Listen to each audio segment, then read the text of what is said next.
இளவரசி. அத்தியாயம் 22. மனதை குவித்து தனக்குள் நோக்கினார் பெரிய பெருமாள். ஆழ்ந்து தியானித்தார். என்ன செய்ய நினைத்திருக்கிறாய் அரங்கா? எது நடக்கக்கூடாது என்று நினைத்தேனோ அது நடக்கப் போகிறது. ஏற்கனவே உன் விக்கிரக திரு உருவம் சென்ற இடம் தெரியவில்லை. என்றாவது ஒரு நாள் எம் அரங்கனை கண்ணார காண்போம் என்ற எதிர்பார்ப்பில் தானே கல் திரையிட்டு உன்னை மறைத்தோம். இன்று அதற்கும் சோதனையா?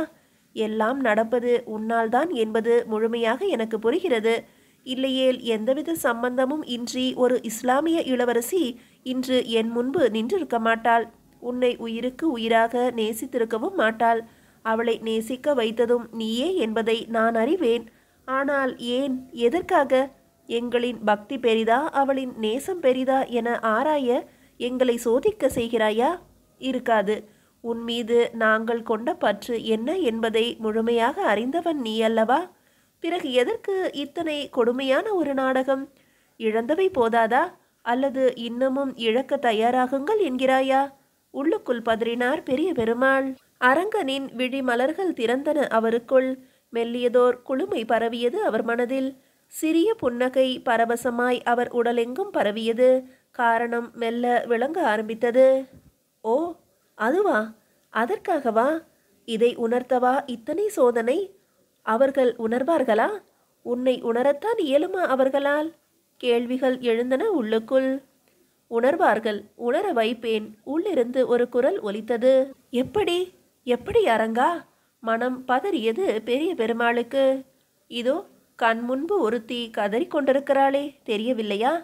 கல்லாலும் உலோகத்தாலும் செய்த பொம்மைகள் இவைதான் உங்களின் இறைவனா என எள்ளி நகையாடி ஏளனம் செய்து உடைத்தும் சிதைத்தும் எறிந்தார்களே, அவர்களுக்கு உணர்த்த வேண்டாமா உள்ளிருப்பது யார் என்று? கேட்டது அரங்கனின் குரல். புரிகிறது.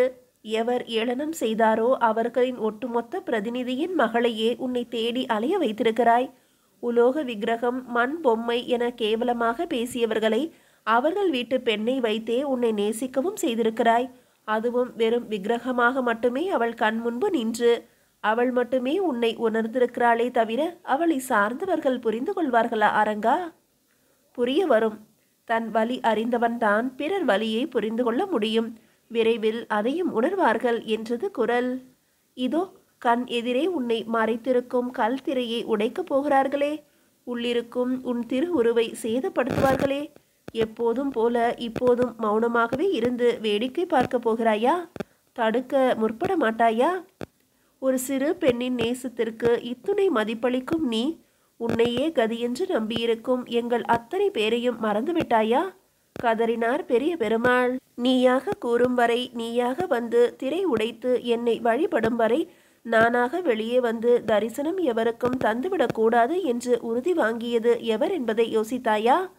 உள் மனதின் குரலின் வார்த்தைகளின் பொருள் புரிய மிரண்டு போனார் பெரிய பெருமாள். நான் ஒருவன் பெற்ற வாக்குறுதிக்காகவா அத்தனை கொடுமைகளையும் பொறுத்து கொண்டு சயனித்திருக்கிறாய் அரங்கா? பதறி போனார் பெரிய பெருமாள். என்ன செய்வது? பக்தர்களை நான் நிறைய சோதிப்பேன் என்பார்கள். உண்மையில் பக்தர்கள்தான் என்னை சோதனைக்கு உள்ளாக்குவதே. இப்போது குரலோடு சேர்ந்து சிரிப்பொலியும் கேட்டது. என்னை என்ன செய்ய சொல்கிறாய் எம் இறையே? கேட்டது பெரிய பெருமாள். அவள் செய்ய நினைத்திருப்பதை நீ செய்.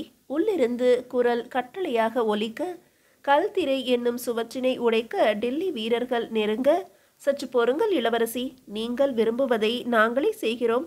கல் திரையினை நாங்களே அகற்றுகிறோம். உள்ளே உங்கள் மணவாளர் இல்லை என்பதை இப்போதும் நான் கூறுகிறேன். ஆனாலும் நீங்கள் நம்ப வேண்டும் என்ற அவசியம் ஏதும் இல்லை.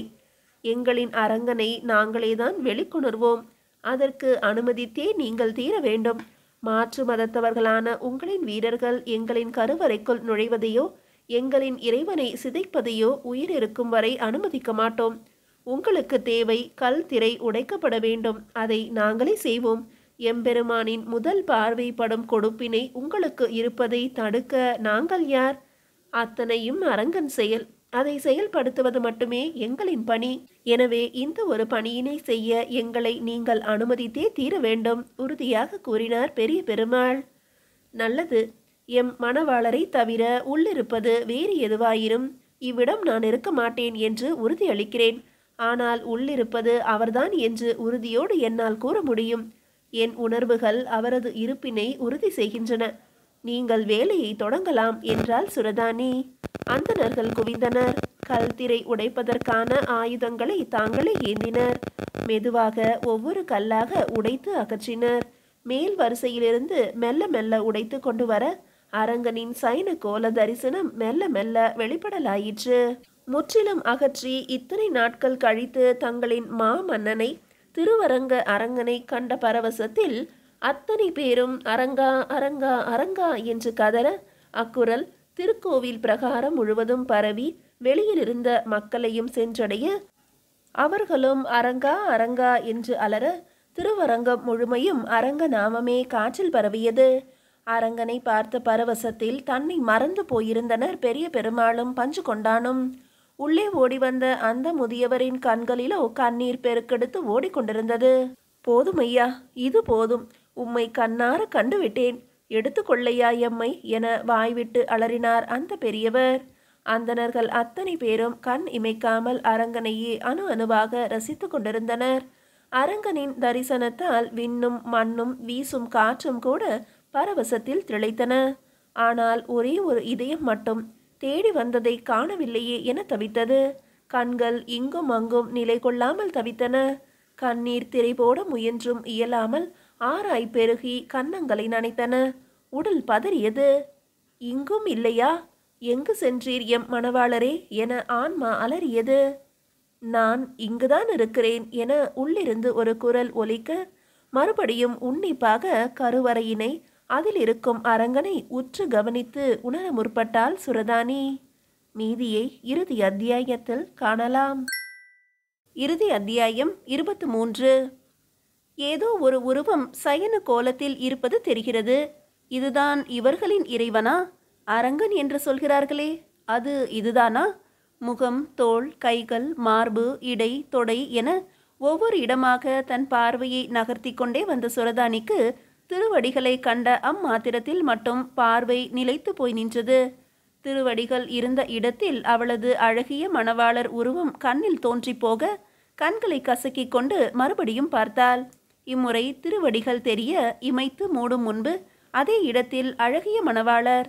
மறுபடியும் கண்கள் நோக்க திருவடிகளும் இமைத்து மூடி திறக்க அழகிய மணவாளருமாக மாறி மாறி தெரிய திகைத்து போய் நின்றாள் சுரதானி. என்ன பார்க்கிறாய்? என்னை அடையத்தானே இத்துணை தூரம் கொண்ட அத்தனையையும் இழந்து ஓடி வந்தாய்? இதோ நான் உன் முன்னே இருக்கிறேன். வா. இங்கிருந்து என்னால் வேறு எங்கும் நகர முடியாது. உன்னோடும் வர இயலாது. வேண்டுமாயின் வந்து என்னோட இருந்துவிடு.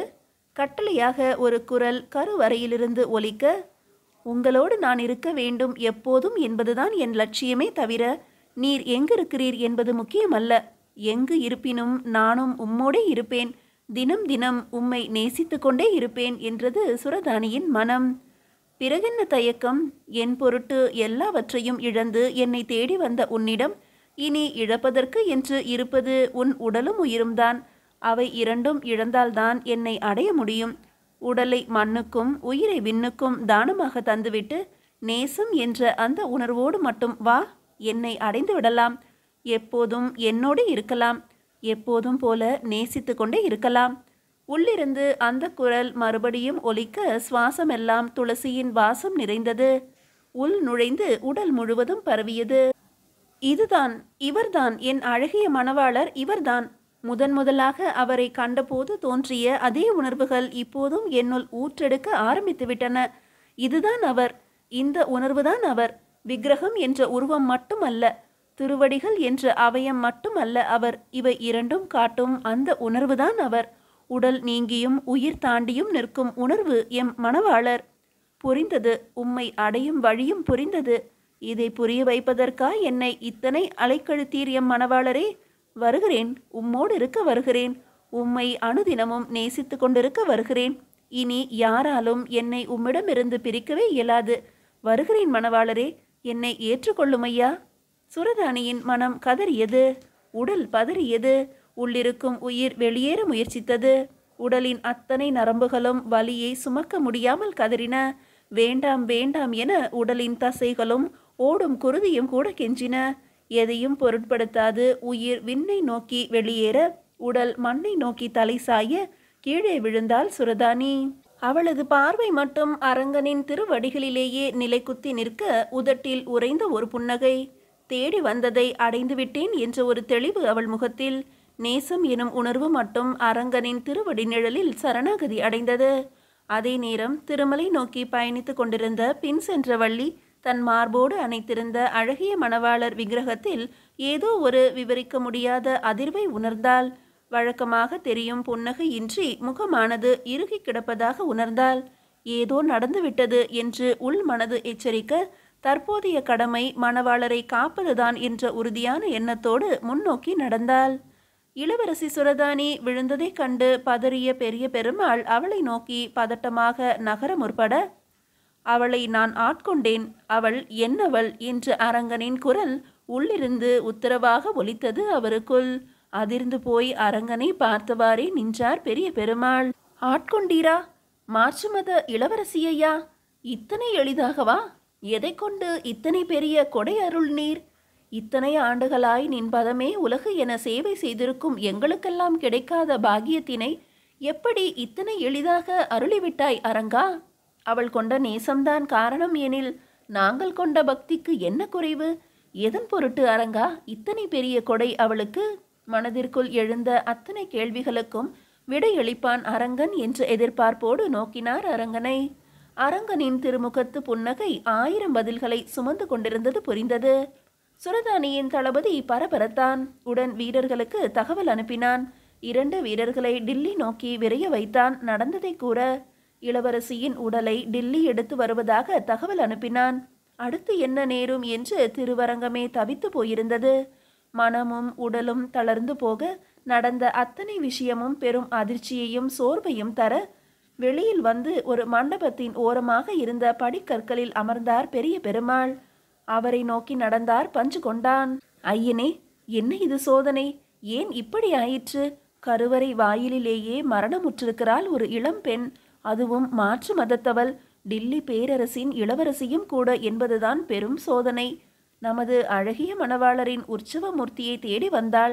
தனதாக்கி கொள்ள எண்ணி வந்தாள். வந்த இடத்தில் அவர் இல்லை என்ற அதிர்ச்சியில் இறந்தும் போய்விட்டாளே.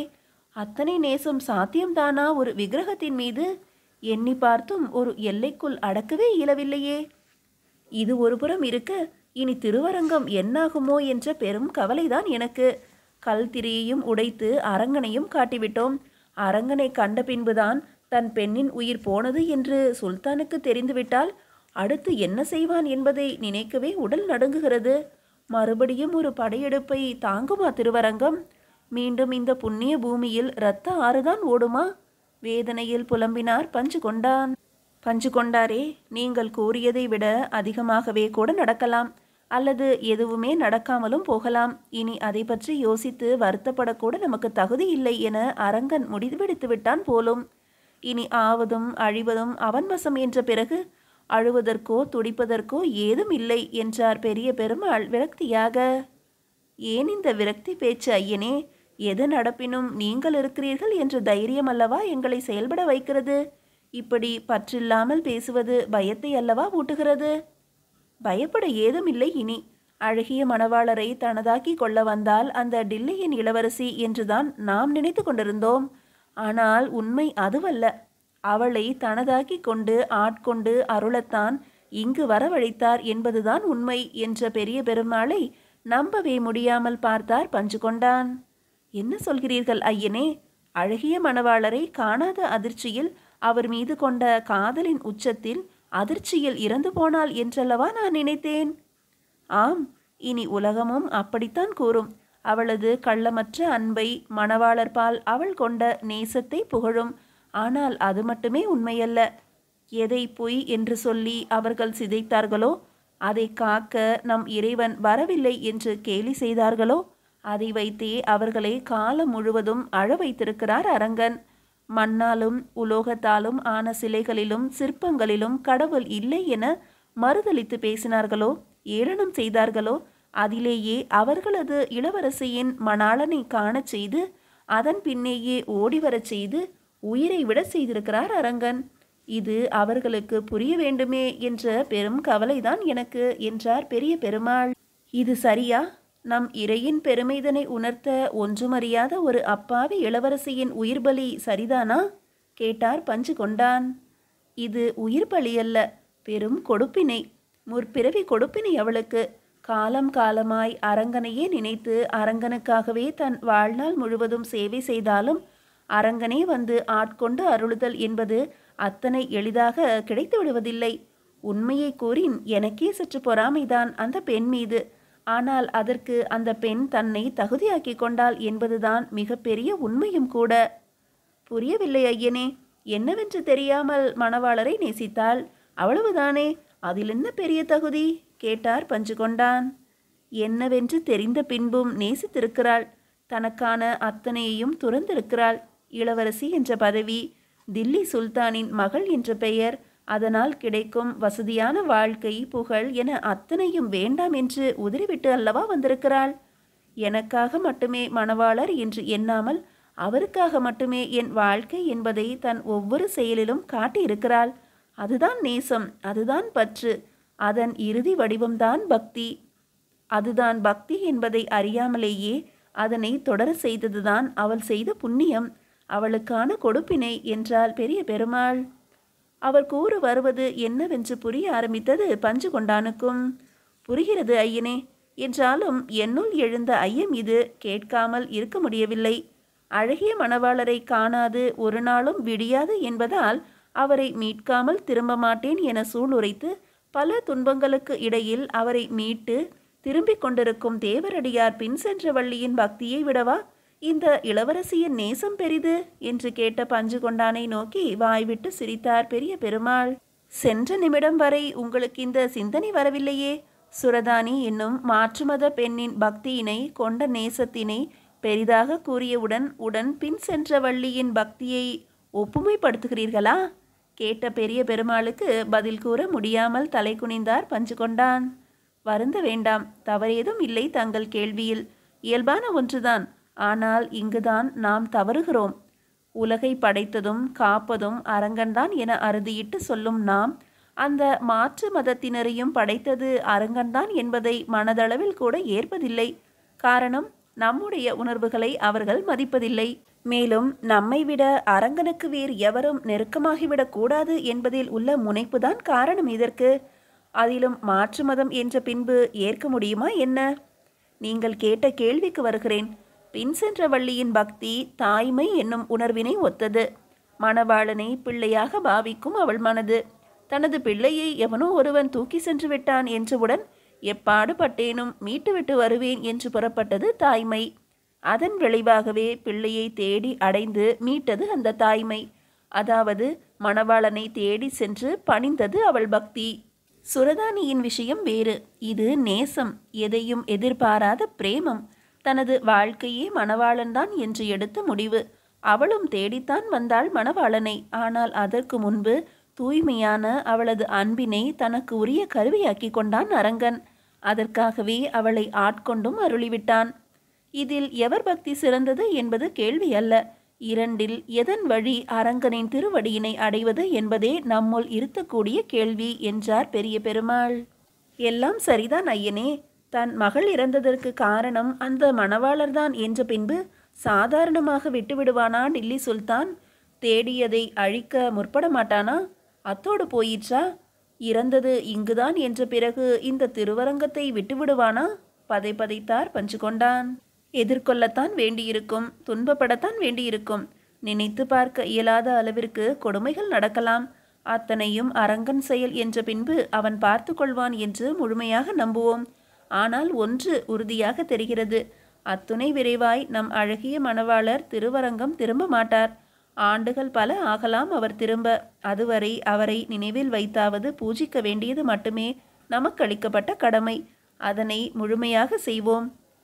மணவாளர் கிடைக்கவில்லை எனில் டில்லி சுல்தானின் சீற்றம் அதிகமாகி அதன் விளைவு அரங்கனை பாதித்தால்? பயத்தோடு கேட்டார் பஞ்சு கொண்டான். மன்னாதி மன்னன், திருவரங்கத்து பேரரசன் என்றெல்லாம் கொண்டாடப்படும் அரங்கனுக்கு மண்ணாலும் ஒரு அரசனால் ஆபத்து என நீங்களே கூறுவது உங்களுக்கே தவறாகப்படவில்லையா?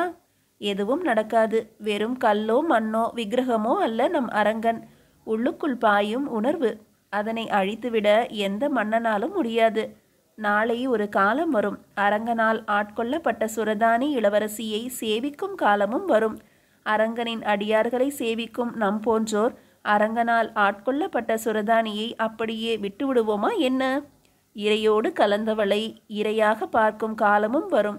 இன்னொரு ஆண்டாளாக இவளை சேவிக்கும் வழக்கமும் இந்த திருவரங்க கோவிலிலே நடக்கும் என்றே எனக்கு தோன்றுகிறது என்ற பெரிய பெருமாளை ஆச்சரியமாக பார்த்தார் பஞ்சுகொண்டான். எதை வைத்து ஐயன் சொல்கிறீர்கள் என்று கேட்டார். உள்ளிருந்து அரங்கனின் உத்தரவு விரைவில் வரும் என்றே எனக்கு தோன்றுகிறது. ஆட்கொண்டேன் என்னவளை என்று உள்ளே ஒலித்த அரங்கனின் குரலே அதற்கு சாட்சி என்றார் பெரிய பெருமாள். ஒருவேளை அப்படி நடப்பின் தில்லியின் இஸ்லாமிய இளவரசிக்கும் இங்கொரு சிலை வைத்து பூஜிக்கப்படுமா கேட்டார் பஞ்சுகொண்டான். சுரதானி ஒரு அழகிய ஓவியம். மணவாளர் பால் அன்பு கொண்டு அரங்கனால் ஆட்கொள்ளப்பட்ட பெண். ஓவியத்தின் அழகு மட்டுமே ரசிக்கப்படுமே தவிர எவர் வரைந்தது என்ற கேள்வியே எழாது. அதுபோலத்தான் சுரதானியின் கள்ளமற்ற அன்பு வணங்கப்படுமே தவிர எந்த மதத்தினல் என்ற கேள்வியே எழும்பாது. எனவே ஓவியமாகவே வணங்கப்படுவாள் சுரதானி என்றே எனக்குள் தோன்றுகிறது என்றார். இங்கா, திருவரங்க கோவிலுக்குள்ளா கேட்டார் பஞ்சுகொண்டான். ஆம், அரங்கனின் திருவடியில் தான் நேசித்த அழகிய மணவாளரை கண்டவள் அல்லவா அவள். அந்த திருவடிகளை நோக்கியவாறே ஓவியமாக அமர்ந்திருப்பாள் சுரதானி என்றே எனக்கு தோன்றுகிறது என்றார் அவர். உள்ளிருந்து எழுந்த அரங்கனின் சிரிப்பொலி அதனை ஆமோதிக்கிறது என்பதை உணர்ந்து கொண்டார். உலகமே ஒரு பெரிய அரங்கம்தான். அதில் ஆடுபவர்கள் அத்தனை பேரையும் ஆட்டுவிப்பவன் இறைவன். அதனாலேயே அவன் பெயர் அரங்கன், திருவரங்கன். அரங்கனை வைணவம் தமக்கே உரியவன் என்று சொந்தம் கொண்டாடுகிறது. சைவத்துக்கு கூட சொந்தமானவன் அல்ல என்றும் சித்தரிக்கிறது. ஆனால் அரங்கனோ தான் அத்துணை பேருக்கும் உரிமையானவன் என்பதை நிலைநாட்ட சுரதானி என்னும் மாற்று மத பெண்ணை கருவியாக்கி அவளையே ஆட்கொண்டு தன் சன்னதியிலேயே 2ஆம் பிரகாரத்தில் கிளி மண்டபத்தில் தனித்ததோர் சன்னதியும் கொடுத்து தம் திருவடிகளை பார்த்தவாறே எழுந்தருள செய்துள்ளான். பிபி நாச்சியார் என்னும் துளுக்கு நாச்சியாராக அன்றும் இன்றும் என்றும் திருவரங்கம் போய் அரங்கனையும் அழகிய மணவாளரையும் தரிசியுங்கள், வேண்டுங்கள். கூடவே பிபி நாச்சியார் சன்னதியின் முன் நின்று சுரதானியின் ஓவியத்தை உள்ளுக்குள் உணர்ந்து மனமுருகி கேளுங்கள். அரங்கனால் ஆட்கொள்ளப்படும் வழியை அவள் மட்டுமே உங்களுக்கு கூற முடியும். தில்லி இளவரசி நிறைவடைந்தது.